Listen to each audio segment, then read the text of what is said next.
Today, I have the extraordinary privilege of interviewing three persons who are the most influential individuals in the education of the visually handicapped in this last half of the 20th century. And this opportunity is, in great part, a collaborative effort with the American Foundation for the Blind's cooperation, California State University of Los Angeles with Dr. Rosemary Swallow, and San Francisco State University with Dr. Phil Hatlin. My name is Susan Spungin. I'm the Associate Executive Director at the American Foundation for the Blind in New York. I would like to ask each of our panelists to introduce themselves and give a brief historical background, not only in terms of their professional background in the field of blindness, but their personal background as well. And I'd like to start with Miss Georgie Lee Abel. Miss Abel? Thank you, Susan. I grew up in Nashville, Tennessee, and when I got through with school, I was living in a town where there was a college that was one of the outstanding schools in the country and still is. I went to school there and was very pleased to find out that they did have specialized training programs for teachers of the visually impaired, though I did not major in that area during the undergraduate years. I finished the master's degree and had went from a major in English and history and took educational psychology after that, and was very pleased to be there and during Depression years with some of the greatest professors in that area, because they didn't have teaching assistants and so on to come down and teach us youngsters. And when I was through with that, I was invited, after 3 years of teaching at the Tennessee School, I was invited to go to the Pacific Northwest. I had never been out west of Chicago, as a matter of fact, and I went to Idaho and taught for 2 years there, then was invited to go to the school in Iowa to set up a training program for teachers working in psychology and the really building toward a vocational guidance program. And while there, I got an invitation to go to Philadelphia, where I could work with various colleges and universities and agencies for the visually impaired.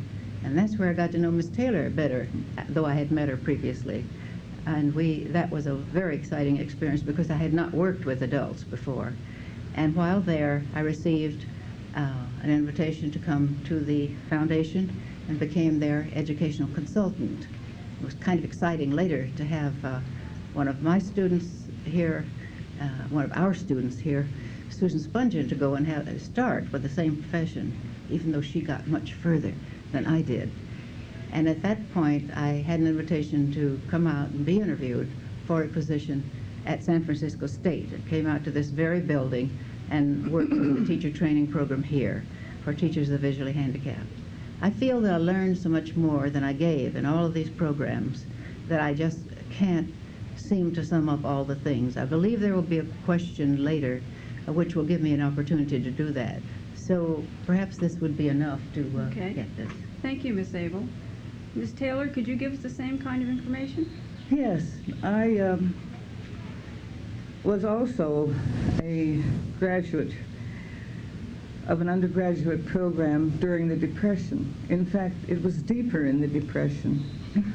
And I knew I wanted to work with visually handicapped children because I had gone to school in Faribault, Minnesota, where the School for the Blind is. However, I had a hard time finding a job, and I finally did as a house mother in a blind baby's nursery. At that time, both in England and in the eastern part of the United States, nurseries where blind babies were placed instead of being kept at home. I failed as the house mother because I felt that I should teach the children to dress themselves, and I couldn't do that and get the children to breakfast on time. But Dr. Catherine Maxfield, who was my boss, promoted, well, after my failure, she let me be a teacher. And one time, one of her friends, Harriet Topman, was visiting, and she told about putting little blind children in nursery schools in Cleveland. And I talked to Catherine Maxfield and said, why can't we do that? And she said, would you like to? And I did. I guess, in a way, that was the beginning of itinerant teaching, although it was with nursery schools and kindergartners. But they ran out of children, and they ran out of money. They ran out of children because at that time the chief cause of blindness among children was due either to syphilis or gonorrhea, and both of those had by then found a way to avoid that. So after teaching in a day nursery, I went up to Harvard, to Perkins School for the Blind, and took training. After teaching there for several years, I went to New Jersey to develop a special program whereby children could attend their regular schools. I'll tell more about that later. From there, I went to Washington, where I was branch chief for special education in the Division of Personnel Preparation. And I retired from there on my 72nd birthday in December 1982. About my personal life, I guess the most interesting thing to you would be Christopher, a little multi-handicapped blind boy that I brought into my home and my heart when he was 3 years old. And he's now 26, living in a group home. He's multi-handicapped and working in a sheltered shop. Thank you, Ms. Taylor. Dr. Lowenfeld, could you also give us a brief history of your professional and personal background? I'd be glad to. I was born and raised in Linz in Austria and attended school there. And when I became of age to go to the university, I moved to Vienna. And I studied at the University of Vienna child psychology mostly. In 1922, I was engaged as a teacher of blind children at one of the 2 schools for the blind in Vienna. And I taught from 1922 to 1933. I taught blind children in the grades, and this is the basis for my experience with blind children. In 1930, I received a Rockefeller Research Fellowship with which I could come to the United States, and I visited schools for the blind here, and that goes back to the time when I met both Miss Abel, I think, in Iowa, and Miss Taylor in New Jersey. The fellowship, the Rockefeller Fellowship, became very influential in my life because in 1938, when Hitler moved into Austria and Austria became a part of the German Nazi state, I was able to, my friends sent me the necessary papers, particularly Catherine Maxfield, and I could come to this country for good. I started out with the American Foundation for the Blind after a short interlude at the New York Institute for the Education of the Blind. I came to the American Foundation for the Blind, and first as the director of the Talking Book Education Project. I built that up and did some research on the comparative effectiveness of Braille and talking book reading. Then I became director of educational research at the foundation, and in 1943 or 44, I also was appointed instructor at Teachers College, Columbia University. And to my knowledge, this is the first time that a course at one of the larger colleges was established without connection to a residential school for the blind. And I remember very well that teachers from New Jersey came and took the course, and the various agencies in New York also made use of it. In 1949, I became interested, in 1948, I became interested in the position of superintendent of the California School for the Blind. I must say in parentheses that my wife really became interested in it because she wanted to move away from New York and preferably out to Berkeley, where we had spent some time before, and we always had preference for Berkeley. So we moved out in '49, and I became superintendent of the California School for the Blind. Until 1964, I held that position, and then I retired. In my retirement, I did various research studies and did some publishing, and that is my story. Thank you. So as you can see, we are today honored with three very notable and important figures in the education of blind and visually handicapped children in the United States. Next, I'd like to ask our distinguished panel if they would to describe what they see as the important trends in the education of the visually handicapped that had gone past them during their tenure in this profession. And I'll start again with Miss Georgie Lee Abel. This again requires some memory. I feel very fortunate that I was at the right place at the right time for some of these things that happened.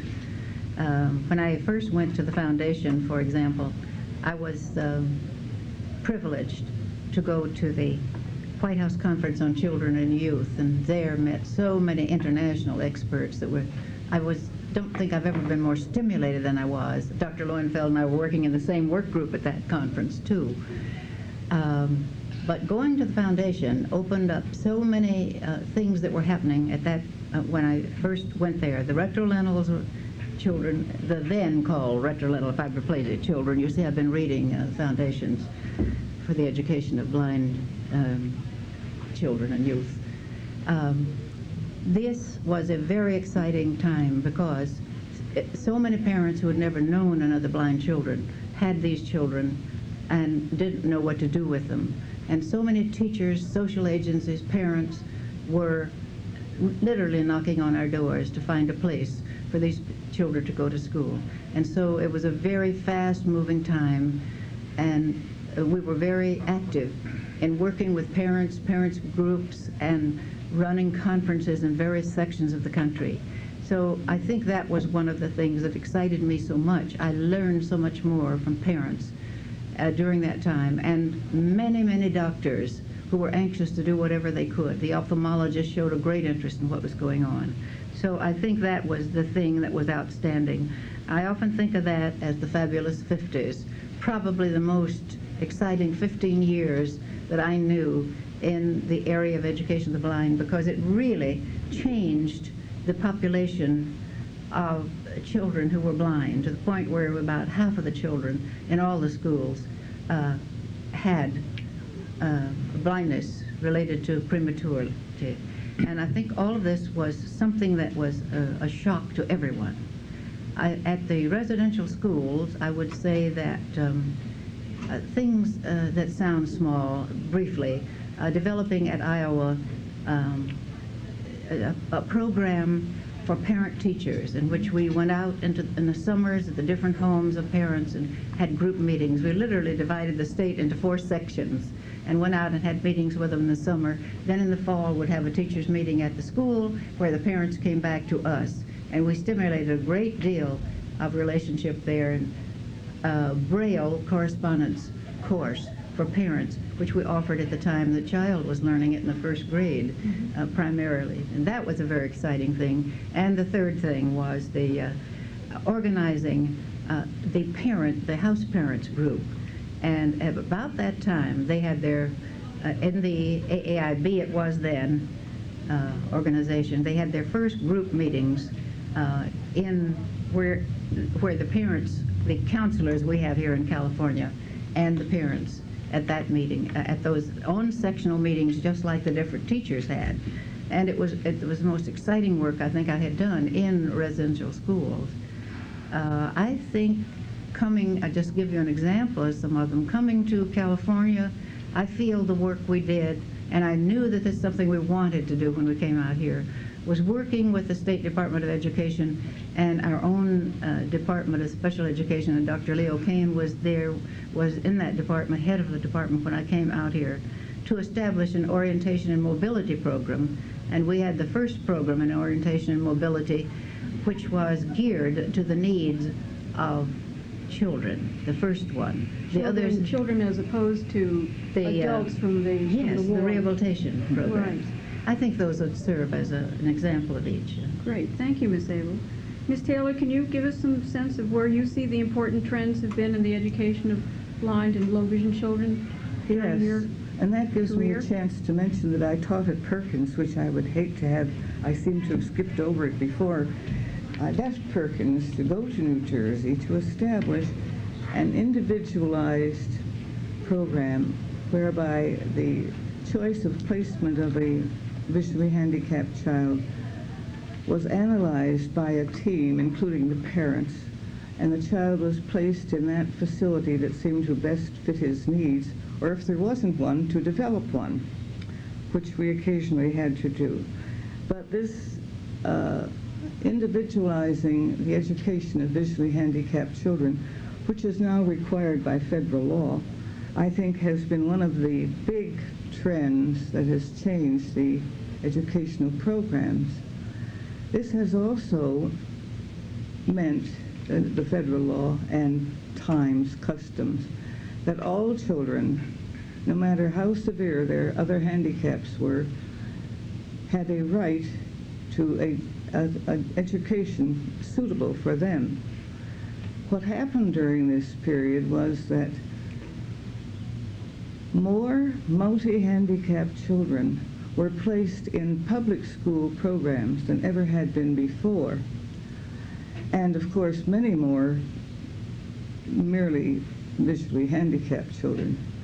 Actually, in the residential schools, the percentage of children who were multi-handicapped was much greater than in the public schools, but the numbers as a total education, national figure, were only about 1/10 of those that were of the multi-handicapped that were being trained in public school organizations. I think, as Ms. Abel has mentioned, the development of orientation and mobility programs and programs that combined the two in a dual competency program were important. We had better trained teachers, and I'll talk later about the fact that we still don't have enough. Also, developed during that period was in-service for school psychologists and teachers of the multi-handicapped in-service, national in-service programs for all of these, and many more. Piaget, science for the visually handicapped, mathematics. Well, there were many of them, and I think this was an important change in the capabilities of teachers and others who were dealing with these children. Much, I might add, Ms. Taylor, to the thanks of your support from the federal level to fund such specialized curriculum projects such as SAVI and MAVIS in science and in social studies. There was also better cooperation between the public schools and the residential schools, although it's still not as good as it might be. And better cooperation with parents who are, it is now required that by law that they participate in the planning for their child, and with other professionals, though we have a long way to go. Thank you. Dr. Lowenfeld, can you discuss some of the important trends you have seen during your career? I may have to repeat one or the other thing that Georgie Lee and Joe have said, but that's the fate of the last speakers. But maybe you can consider it a summing up. I think the most important trend that I have observed is integration. Integration of education as well as in teacher training. In education, the great shift of population of visually impaired children and blind children from residential schools to public schools, and in teacher preparation from residential school-centered teacher education programs to those who are a part of regular college instruction. Right. Second, I mentioned mobility. Mobility before the second half of the 20th century was practically non-existent. It came into existence as a part of the rehabilitation of war-blinded personnel, and Dr. Hoover is the central person in this effort. But it was an all-pervasive move that has spread from the United States to all parts of the world, right. So that mobility instruction is now one of the essential parts of instruction in any school for the blind. The third element is the use of vision. Before the second part of the 20th century, there was sight saving and non-use of vision was the essential element. The medical profession changed its attitude and blind children and visually impaired children were encouraged to use their vision as much as possible. And this is a radical change. It led from the segregated classes of partially seeing children in public schools to integrated classes, to the integration of visually impaired children individually. The next item is from tests to understanding of behavior. Good. At the beginning of the 1940s, the main concentration of psychologists was tests, testing the blind and devising tests and testing and standardizing tests. Later on, the emphasis shifted to an understanding of the behavior of blind children in all its facets. And this was, to my mind, one of the most important changes that occurred. Being a psychologist, of course, I would stress that. The widening range of vocations also reflected itself in the change of attitudes of residential schools largely toward the vocational preparation of children. I am mentioning residential schools first because they were more concerned with vocation and vocational training than the public schools were. Next, preschool work. Before the 1940s, there was hardly any preschool work. I think Catherine Maxfield was the only person practically who did anything in the field of preschool education. Parents were considered the enemies of the children because they spoiled them. The shift to working with the parents and giving them the necessary knowledge to educate their children and help them in this task was the next shift. And then I would like to mention in conclusion the stress on living skills, on daily living skills. This was not a topic of education before the 1940s and has become a main topic of educational efforts now. Thank you, Dr. Lowenfeld, for that excellent summary.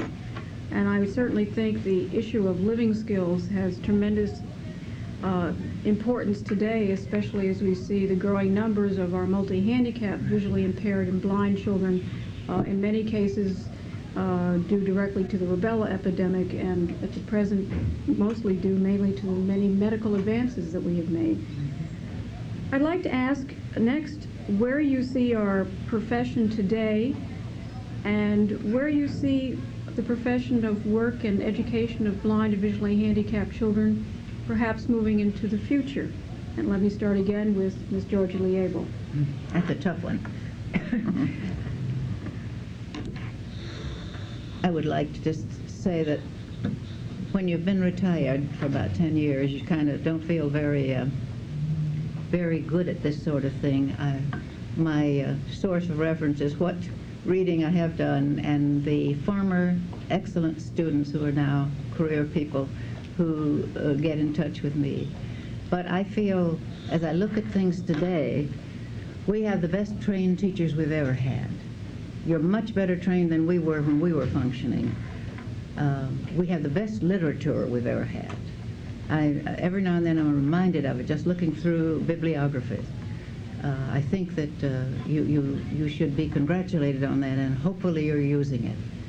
We certainly are further along with technology, though I would list for the future that we need to be going much further with this and much further with really documenting in every case what it is doing for the person who uses it.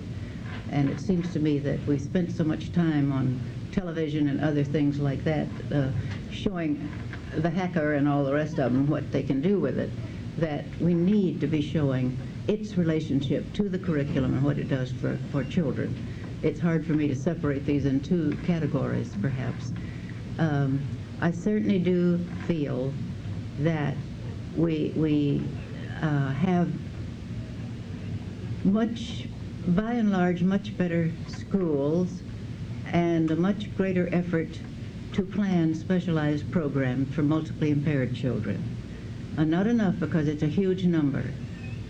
I'm not sure we hear nearly as much about those children that are integrated with other multiply impaired children, like some of us have seen in some of the developmental centers in some of those places where they, by and large, with the consultant or so, they can do pretty well.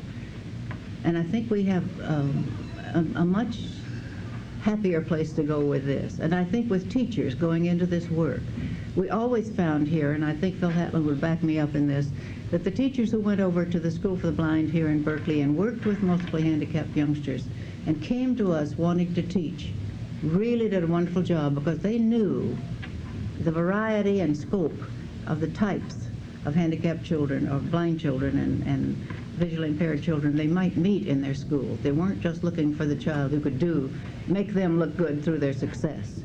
And this I think is wonderful. I think we will go further in technology.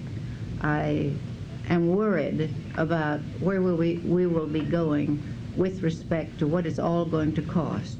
I have no illusions about when we have more knowledge and more literature and more technology and more all the rest of it, and know better what to do with people. And if we involve related people as the psychologist and the social worker and the medical staff in what we're doing, it's going to cost more money.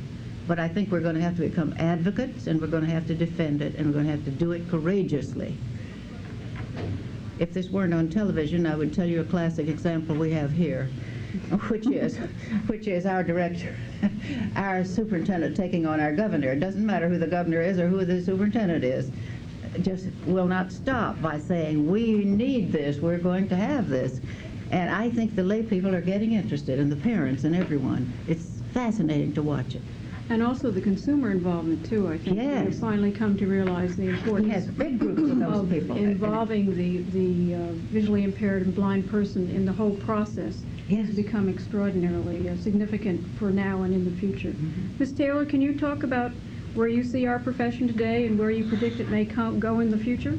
Yes, I'm glad to talk a little bit about technological developments, partly because I was in various ways associated with the development and later distribution of such equipment as the Opticon, the Apollo, various outputs for computers, oral, visual, and now you see, what's the name of the one that's the Kurzweil. One of the problems when you're getting older is that your memory doesn't always work the way you'd like it. I think the thing that distresses me most about our profession right now is our inability to provide professionalized training for people with visual handicaps of all ages. And this is particularly true, of course, for the great rural areas. We have some university programs that are providing dual competency, where someone who graduates must have training in both as a teacher of the visually handicapped and in orientation and mobility, and some have gone further to include working with multi-handicapped children. I think in the future we may have some kind of specialists who I hope would get the right kind of salary and other perks, who would be able to work with visually handicapped persons of all ages, because out there in the hinterlands there are still persons who have no choice but to move to a special facility because it is not feasible to have an O&M instructor and a rehab teacher and a teacher preschool, as well as an ordinary teacher of the visually handicapped, going to that same town maybe 80 or 100 miles from any other. I think also we haven't learned to communicate well enough. Of course, I happen to have some great communicators right here on the panel with me, but we need to learn to communicate and to listen to children, people and other professionals, our co-workers and our bosses. I used to tell my staff when I was in New Jersey, if you feel a compulsion to lecture, you're in the wrong profession. You ought to go someplace else. Your job is to counsel by listening. Ouch, that hurts. Thank you, Ms. Taylor. Dr. Lowenfeld, where do you see our profession today, and where do you see it might go in the future? When you are talking about the profession, I hope you mean, or at least I interpreted the question as meaning, how well are we organized, how are we doing in general? Mm-hmm. And I must say that I feel that our profession is strong internally and externally. Mm-hmm. We have a very good organization of educational personnel as well as of rehabilitation personnel.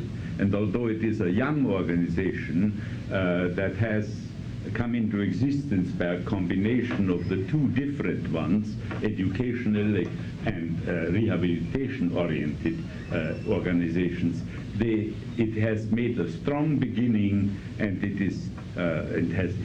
has a very hopeful future. When I say that we are strong internally and externally, I must add, but we are not safe. We are not safe for a number of reasons. And the dangers that I see are particularly along two lines. One is the trend toward the generic and away from the specific. Our children need education that is especially geared to their needs, and their needs are very specific. And unless we can supply this highly specialized education, we are not succeeding as a profession. Therefore, our struggle will be against the trend toward generic education and in favor of specialized education. The next problem that I see, and that is one of which we are all aware, is that we represent a very low incidence group, perhaps the lowest. Mm-hmm. And the ones that are more numerous receive more attention than our small incidence group receives. This trend is further aggravated by progress in preventive and curative measures, which make the incidence of blind and visually impaired children less and less, and in the future we hope even less than that. We welcome, for humane reason, this trend, because the fewer blind and visually impaired children there are, the happier teachers of the blind ought to be.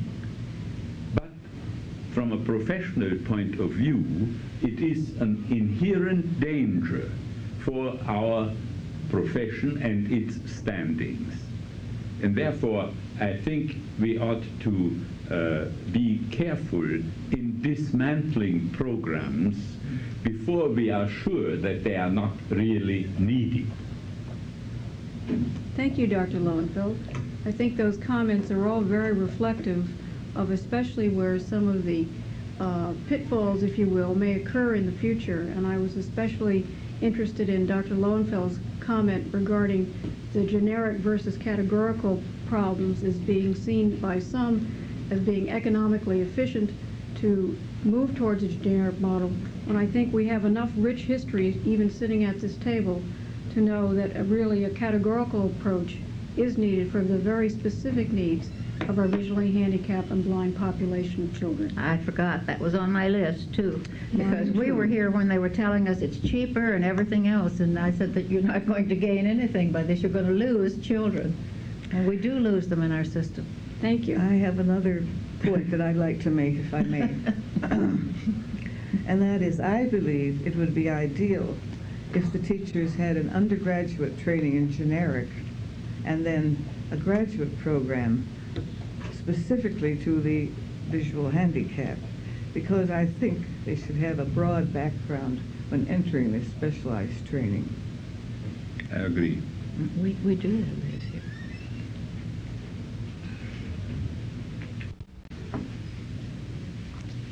This next question is one that I've given a great deal of thought to, but I'm certainly not going to share my feelings in front of these three most impressive leaders in the field of education of visually handicapped, but rather ask them to reveal for us what they see as their most significant contribution that they have made in their tenure in professional careers as teachers and administrators of children with visually handicapped.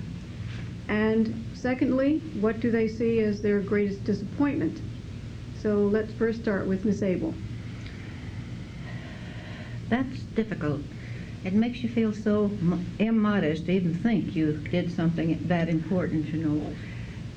I think perhaps going back again to the days when I was at the foundation, when we were trying to affect public attitudes on such a wide scale, the calling together of national work sessions following Dr. Lowenfeld's preschool conference that he had before he left the foundation. We called a work session on the preschool, the blind child, and we had a publication as a result of that. And it went out to all these children were in preschools and nursery schools over the country. And Miss Taylor, you were in the parents group, I think. And we had a research group and parents group, and there were 4 groups in that, and they used it a great deal in nursery schools and other places. I think the second conference that we had was one that caused lawsuits throughout the country for people who were fearful, unfortunately. When great changes come in our society, and dealing with blind persons was no exception, they felt that we would be wrecking the residential schools and so on. And we had laws occurring, like in Texas, I believe there was a law that said children, we can have special education in the state of Texas, but this does not apply to the deaf or blind because we have residential schools there. And there were a few other such states. But parents got that law changed. And in most places where the laws were changed, they would come and buy, sometimes a whole box full of Pine Book reports, and they would take them to court with them. And I didn't know of any case that was not won. We didn't do this. They came to us and told us about it. Connecticut came one Friday afternoon. There were grandparents, about 6 or 8 people. And I said, now don't be disappointed if you go in there and it doesn't happen. You don't have much time. And the grandfather says, we're not worried about that at all, Miss Abel.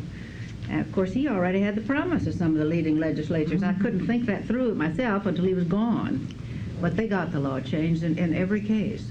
I think that made a real effect on these people. Then we began to realize that we're getting more questions. They were getting the programs going, but the children were growing up, and the itinerant program became very important.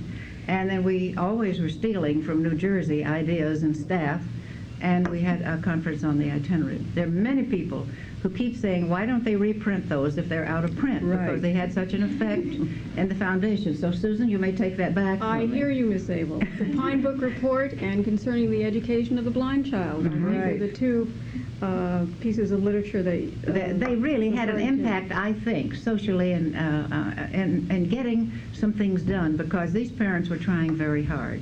I thought that was a very, very important thing in our society to just let people know that there were people trying to help them accomplish something. What do you see as your greatest disappointment, Miss Abel, that you've had over the years? My greatest disappointment, and I can make one, and that was that we did not have the government or anybody else giving us funds for research at the time that we had 50% of the population of blind children with retinal fibroplasia. We could have had the most exciting studies on congenitally young blind children, and we weren't learning that. And a whole generation went past, you know.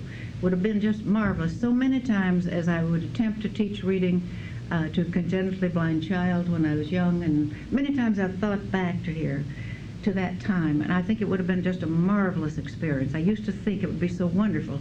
We didn't have the computers, we didn't have funds to go into things. All of this, the studies that we did do.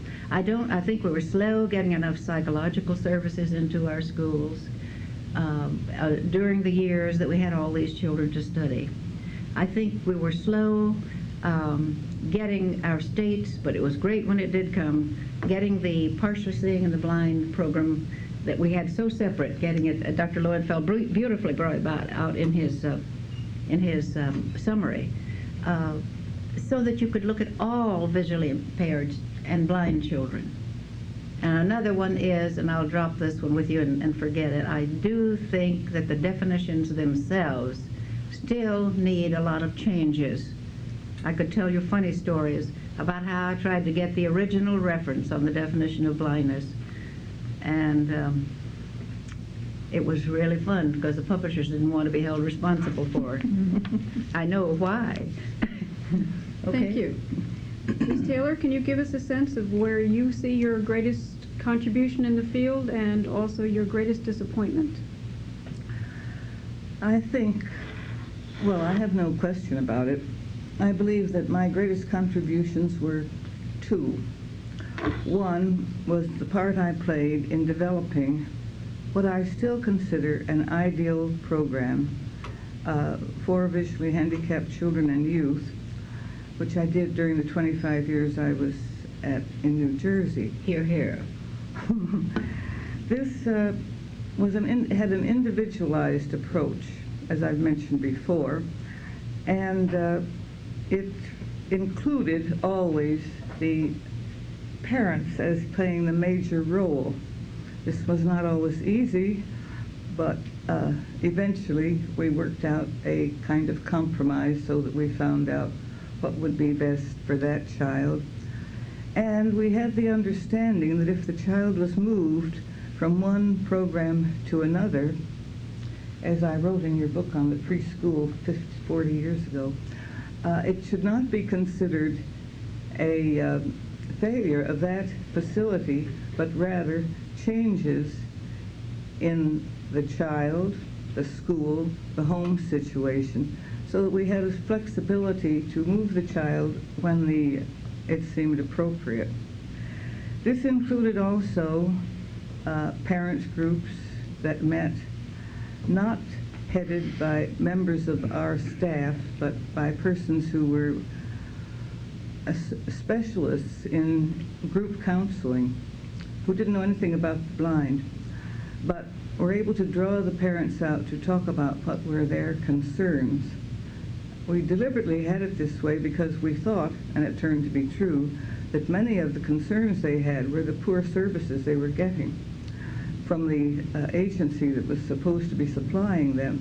This helped us get more money from the state and more staff, which was, of course, one of the things we needed. This also included a resource center, which I think was the first in the country, and what has become known as itinerant teaching. During this period, George Meyer, a blind man and an educator, was my boss. In fact, he brought me to New Jersey to develop this program. And we both didn't like the term itinerant. We both had come from the West, where itinerants were the men who came around to sharpen scissors and sell tinware. So we named our staff educational counselors.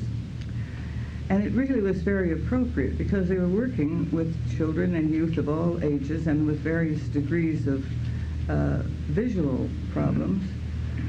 And it also happened to be a state title that had a pretty good salary.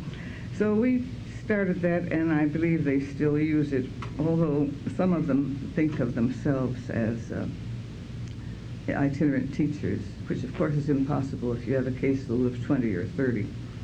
We also had summer programs for a summer camp program, a special summer program for multi-handicapped children, a program for those going on to college, which was held on a university campus, and a program for those who were not going on to college, which was held in the rehab center.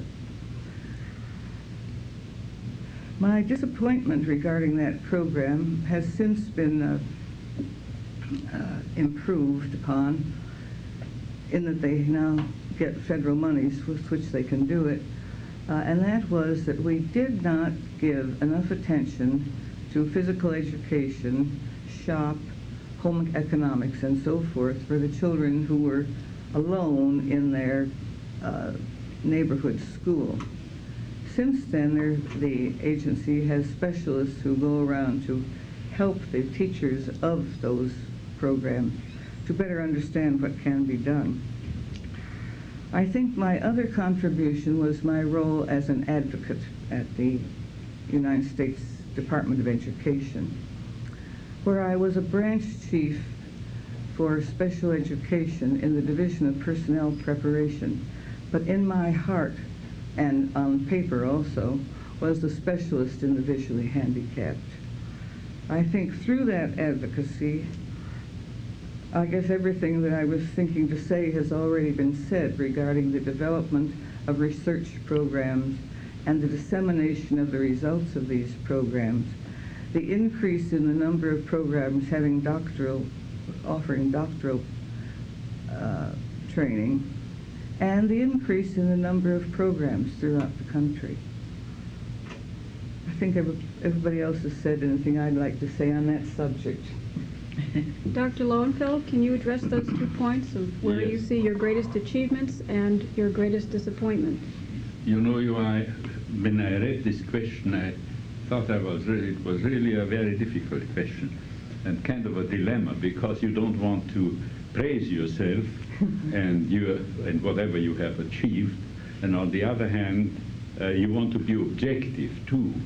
So when I propose certain things here that I connect with my person, it's not because of vanity, but because I was asked to, and it started me thinking. Well, I would say that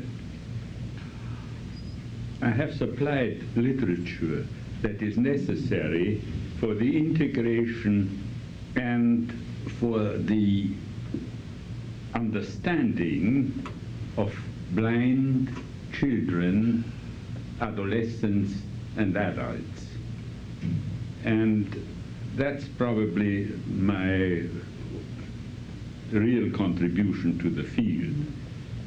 Besides that, I would say that I have always, through my active participation in various organizations, the AFB, the AWB, the AIB, and others, promoted professionalism in our field. That means I have encouraged whenever I had an opportunity to have encouraged people to develop a professional attitude toward our work. I would say that in being superintendent of the California School for the Blind, I have turned the school into an open school for the blind. That means a school that is open to influences from the outside and responds with the children being encouraged to take part in the outside life, whether it be their family or their social life in their community. I have also cooperated with the public schools at a time when they needed a residential school that was cooperative, to the extent that we shared with them not only our experiences in what we called thought and practice exchanges, but also by helping them out with material things like Braille books, Braille writers, etc. I mean, this is the cooperation that a residential school ought to extend to the public schools, particularly at a time when they were struggling for their existence. I think that's about all I wanted to say. That's a lot, too. Can you think of anything that gives you the greatest sorrow that Yes. perhaps Yeah, I you thought didn't about that a accomplish? good deal. And my greatest disappointment is the internal discord among the organizations for, of, and by the blind. Mm-hmm. This is probably the one thing that I regret most. And the discord that has resulted often in vicious, but always in detrimental and degrading, professionally degrading procedures. This is, to me, the greatest disappointment. and unfortunately still lives with It us continues. today. Yes. This next question, I'm happy to give the answer before the question, and my answer to this question would be these three distinguished guests we have with us today. The question is, for Miss Abel first, who is the most influential person you knew during your professional career? You're limiting that to one person, huh? No, you can expand it if you want. Well, I would say all four of these people here, for example, because I've known you all in different contexts, and I've been so proud of the things that I've seen you do. I've known most of a good many leaders of this century, but I would say that I think getting to know Helen Keller and visiting with her has given me probably some of the greatest inspiration of anyone, and I would say certainly for the literature and all the things he's done, Dr. Lowenfeld has been one of the very great people I've known, and a good many of the people who were my bosses. I think I've always gotten a great deal from them. I just can't think, and I'd like to say the parents. Some of the parents I've known and the struggles they've had, it was very inspiring to me because it taught me so much. Thank you. Ms. Taylor? Well, I couldn't limit it to one either, but it just happens that about a month ago I was interviewed in another situation, and I gave them an answer to the people who had had the greatest influence upon me. Dr. Catherine Maxfield, my first boss, Dr. Gabriel Farrell, my second boss, he was director of Perkins, George Meyer, who was the director of the New Jersey Commission for the Blind, Berthold Lowenfeld, and Georgie Lee Abel. See, we like each other. I hold it still, each in a different way, of course. Dr. Lowenfeld. I must begin with Georgia Lee and with Joe Taylor, and I'm sorry that I am too old to rank with Susan Spungin. She came after I left the field for retirement, but I have great respect for her and also for her contributions to our field. Helen Keller, of course, I say, of course, and that is the answer. Yeah. And you knew I him much would- better than I. Well, Much yes, better than I. we were very close friends. Robert B. Irwin, the executive director of the American Foundation for the Blind, who was my boss. The first And, executive. yeah, the first director and the man who founded the foundation, the man who promoted classes for visually impaired children, integrated classes in public schools, who promoted legislation for the blind, who was instrumental in making talking books available to the blind. And I can give you a chain of achievements that this man has. To me, one of the greatest men in work for the blind in I general. agree with you 100%. I do too. Absolutely. I didn't know Jacobus that. ten Broek, the leader of the National Federation of the Blind, the most impressive man. And the question was, describe the most impressive person. He was the most impressive person, That's true. a man who really was a highly intellectual being and very combative person who fought for the right of the blind in every way. So ten Broek, and in the wider field of vocational, of rehabilitation of the blind, Mary Switzer. Oh, yes. Yeah. Mary Switzer is the leader in vocational rehabilitation, and I say is because nobody has replaced her in her leadership role. True, true. And this is what I feel are the greatest, the people who impressed me most in my professional work. Thank you. Ms. Taylor? I was just thinking as I was sitting here, how many of the people that, especially Berthold and I have mentioned, were blind themselves. Irwin, Meyer, Ten Broek. Pembroke. Right. Yeah. George Meyer. Great. This next question is for those of you out there that are new in our profession and are looking for some answers, some advice, some tips, if you will, as to what you have to look forward to. So I'm going to ask these distinguished guests to give you that advice. And what advice would that be, Miss Abel, that you would give to a new person who has just entered our field in education of the visually handicapped? Oh, you mean he already has his training and all this? That's right. Brand new teacher. Oh, yes. Oh, I wanted to tell him what to do before he went into teaching. Okay. Well, I certainly hope that when you go into teaching that you ask all the questions that you wanted to of your administrator that interviewed you for the job. I think one of the mistakes some teachers make is that they want a job, they need it so badly, you know, that they don't ask many questions because they're so anxious to get the job, which is well understood. But I think the more you can know about what that school is like and what they want, and if you get acquainted with some of the teachers and kind of know what's there, then you'll be able to cope much easier than going in being surprised on the job, because I think it makes a great deal of difference in the school with what happens. I think if you can arrange to visit the school and just say, I have some time set aside, could I visit? Even though you've already been employed, you're going to, before the time you go, actually the first day of school. I think if you would make the effort, if your school permits it and encourages it, to visit with parents of your children and get to know them if you can find them, because some of the parents are hard to find now, and they work, you know, both parents work now. I feel sorry for teachers today because it's very hard to get parents to school. But anything of that sort, or if there's a peer in the group that you can know about, somebody that knows the child, I think it would be a wonderful experience to get the child's confidence.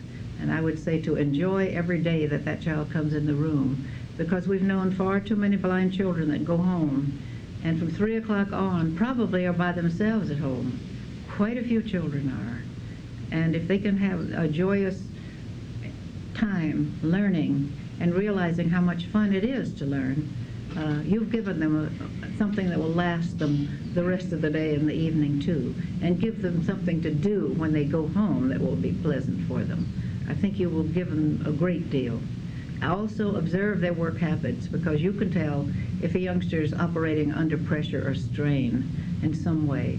Is there hearing loss there in addition to vision? How well is he seeing with what little vision he has? And what does the school nurse and other people know about him? Do you talk to the mobility instructor? One of my disappointments is that we started out saying there was a team once we had a mobility instructor, and that was the teacher and the mobility instructor. They work together in behalf of a child. So work with the other people in behalf of that youngster is so important, and gain the respect of those other teachers. Thank you, Miss Abel. What advice would you give, Miss Taylor? The first advice I would give is one I mentioned before. Learn to observe and to listen to the children, their parents, the administrators, the other teachers and other professional staff who have contact with the child, including the service personnel and the bus drivers. Mm-hmm.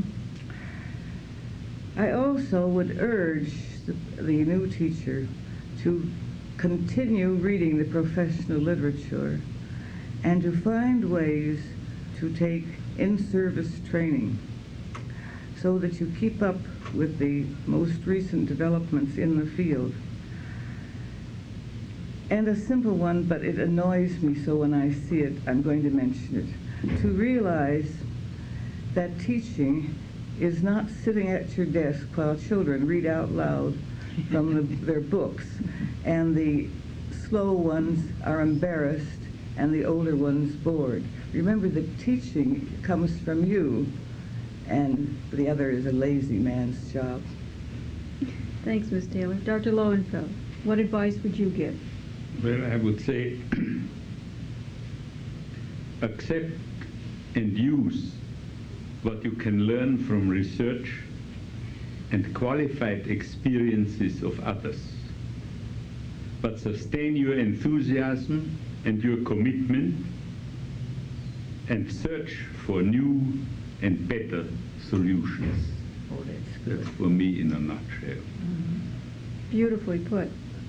I have here some questions from the small group gathered to watch this panel this morning, and I'll start with Dr. Lowenfeld, if you would, but I certainly would like Miss Abel and Miss Taylor to react to this as well if they feel they would like to. Dr. Lowenfeld, you had mentioned previously your concern about the trend toward generic education at the expense of categorical specialized programs.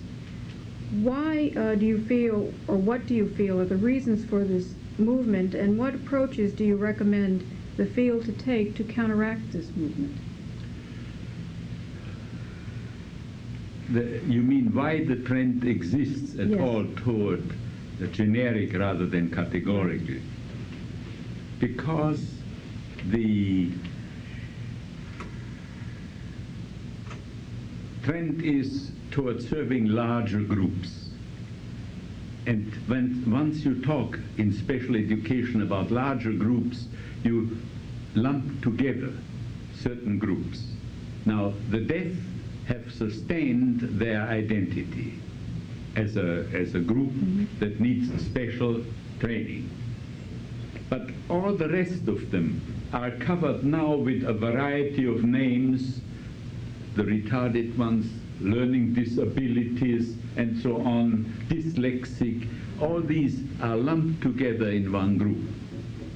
Now that leaves the small group of visually impaired and blind children who are at least as much in need of special or categorical education as the deaf are, but as a small group more liable for absorption into some of the larger groups, like the general group of special education children. You see, that I think is the constellation as we are facing it now. My conviction is that blind children need specially trained teachers in order really to receive an education suited to their needs.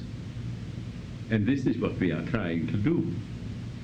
All other ways of providing for blind children, particularly for blind children and for severely visually impaired children, will not do.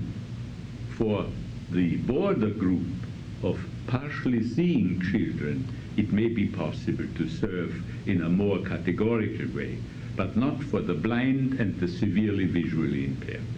What of the children that are blind and severely visually impaired but have additional disabilities as well?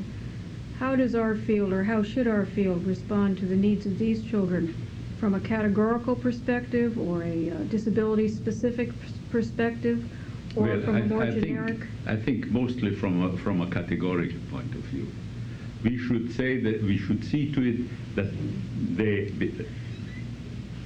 they receive an education to which they are entitled as blind or severely visually impaired children, but that other aspects of their condition are not neglected and receive just as much attention as the visual impairment does, so that the children will develop as a whole. Because you don't have a child that is just visually impaired. You have a child as a person with all his assets and shortcomings. And these we have, at the shortcomings, we have to use the assets in order to overcome the shortcomings, the handicaps. And this includes all handicaps, not just the visually impaired. Right. Ms. Taylor, did you have something you wanted to say regarding this issue? Yes. I think this has come about through the type of funding from the United States Department of Education. And I'm sorry to say, I think I had a part in having it happen. Many years ago, we had a problem with programs that were training teachers to serve mildly handicapped children, mildly retarded, with mild learning disabilities and mild emotional disturbance. And they couldn't get funded because you had to be one or the other. It had to be strictly categorical. And I suggested that we have another type of program, which we called interrelated. Some people who've been around a long time remember this phrase. And fortunately, since I suggested it, of course I had to work on it, I was able to have a panel for 3 or 4 years, the same panel which was not provided elsewhere, to be sure that these really had a program that was serving mildly handicapped children who had those disabilities, all of which were mild. And then there came a change in the administration of the, which is now known as OSERS, long ago. And the person who took over thought that any child could get along in a generic type program, and the funding was slanted that way, so that those who were concerned about the visually handicapped, the deaf and hard of hearing, cerebral palsy children, and so forth, really had to have a very strong advocate in order to get funding at all. And most of the funding went for generic type programs. I may get sued, but that's what I really believe happened. Yeah. I think Abel? another thing, too, that I'm reminded of is that as new teachers going out in the field, you're going to be reminded often that the two sensory deficits, the blind and visually impaired and deaf and hard of hearing, are probably the less well understood by other special educators than any of the other fields, because most people, the large numbers of retarded and you name it, the others, but they don't seem to understand these two areas. And I think the fact that there is so much that had to be taught in a specialized way, in the skills particularly, in the skills subjects and the equipment, and people just can't understand it, and they really do think that we have a bag of tricks we're trying to defend. I remember a professor at one of our other state university colleges that said to us, well, there's no problem in teaching blind children. All you do is give them a little bit of mobility and a little bit of braille. And I said, how much is a little bit of braille, a little bit of mobility? It goes on and on. But she wouldn't be floored at all, you know. She just was so sure. But she didn't know anything about either of those skills. And I think they get the feeling that they like it. And they sold it as kind of a nice new way of doing things. And everybody else was an old fogey, you know. And then they got excited about their competences and so on. It was getting to be respectable awfully fast. It was something we lived through. And sitting around the table, going to these competency conferences as I did, it was so apparent what was happening. And you couldn't seem to stop it because some people were getting impressed so rapidly. You know, speaking of competencies, historically we go back to the work of Mackey and Dunn and up through the years through some of the competency work that I have done with the help of the universities. And we look at what teachers of the visually handicapped are required to do today as opposed to many years ago. It ranges from communication skills, such as you mentioned, Georgie, braille, handwriting, oral behavior, to low vision assessments, to being knowledgeable about how not only to use all technology, but also teach children its use and its application for educational development. Do you feel we've gotten to a point where we are requiring all of these competencies of teachers that are unrealistic? No. Ms. Taylor, how can we ask one person to do not only all of those things in terms of the competencies, but also in terms of the time that they have devoted to, say, a student in a mainstream setting? I think that was one of the problems with the competencies. When in the administration they felt we got to turn these in, we have to have these competency things already. The whole plan's got to be in by a certain date. And then when teachers were under pressure, they had to put these things down and get them in. It almost, as someone said, it removed the teacher from the children and put them in front of the papers they had to fill out and get in by a certain time. And I think if the emphasis is too much on the things they're going to write down about those competences, they may forget the relationship of what it is they're trying to see that the youngster is acquiring in the way of skills. Ms. Taylor? Well, I think we should recognize that it takes longer to become a skilled teacher of visually handicapped children. And as I mentioned before, I think it would be ideal if persons had in their undergraduate work a background on generic, because all of the children that we deal with have some, practically all of them, have some small other disability. But other programs, I think speech and hearing and the deaf, recognize that it takes more than one graduate year to be trained to become a skilled teacher. And I think it's time that the field of the visually handicapped did likewise. Some programs that are doing dual competency, where they're training people both as an orientation instructor and a teacher, are having a longer period, and some are also taking into consideration what kind of training and experience the person had before coming to them, which I believe is an important thing we should consider. We have a few minutes left. I was wondering if there are any final comments any member of our panel would like to say in concluding this very important presentation. Like something we wish we had or something like that? Yes. Well, I would hope that teachers going into the field would become very interested in with our new technology and so on, and all the TV cameras and various things that are around and the movie equipment and so on, in making some films of your teaching of things that you're doing. I think that some schools that are located in more rural areas don't have a chance to see good teaching very often of blind and visually impaired children, and very few of math and science, for example. We made some here. Phil did one on mobility, I remember, and we had a good film on reading, and we had on daily living skills with a blind student ironing and doing all these kind of things, several blind students doing different skills. And it seems to me that that's something that ought to continue and get better. And it's something that good teachers can do because you'll have equipment around. You'll be more comfortable with it than teachers used to be. And I've been very sorry that there aren't more of those available that you can swap and send around to the school, each other in the schools. Another thing I wish is I think that it would be great if we could, and this I think the people who write our materials today too, the history of our field is quite amazing. It explains an awful lot of what we're doing and why we did it the way we did and why it needs to change. The very fact of the first Mackey and Dunn study on teacher competences and the later one, bringing it right on up to the time that you did one, is an excellent example of it, because it would reflect changes that go on.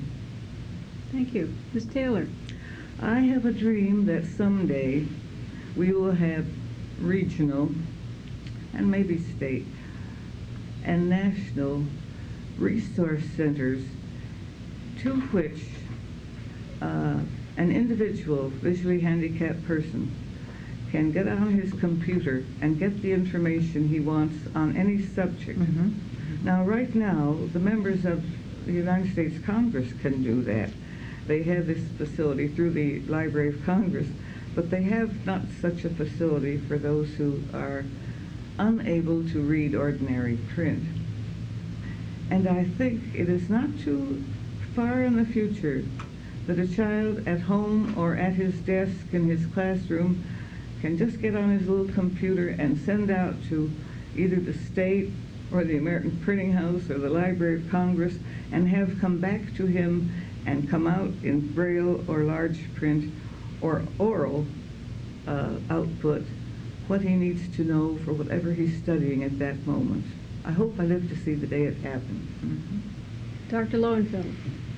Well, I think we are just at the beginning of this technical age of developments that we cannot foresee at all. Right.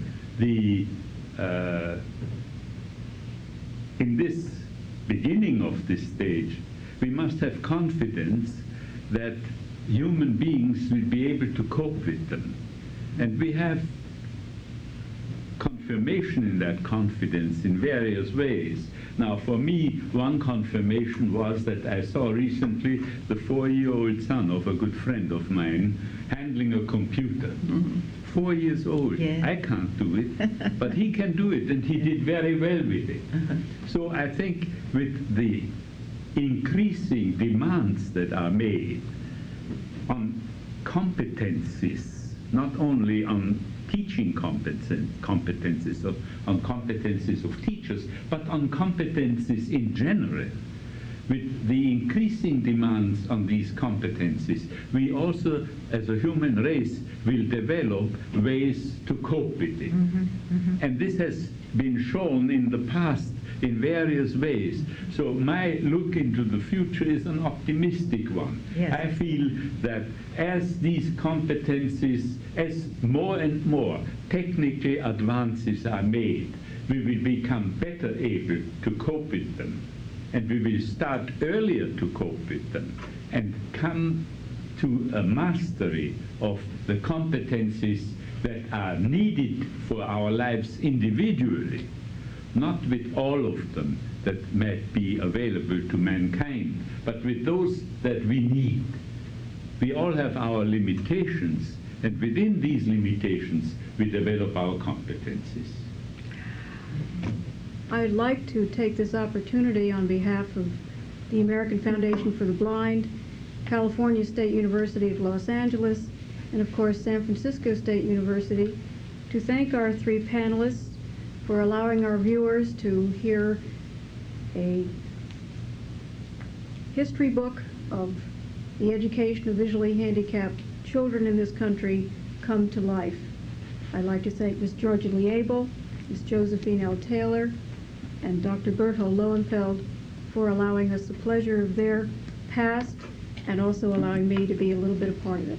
Thank you very much. You know something?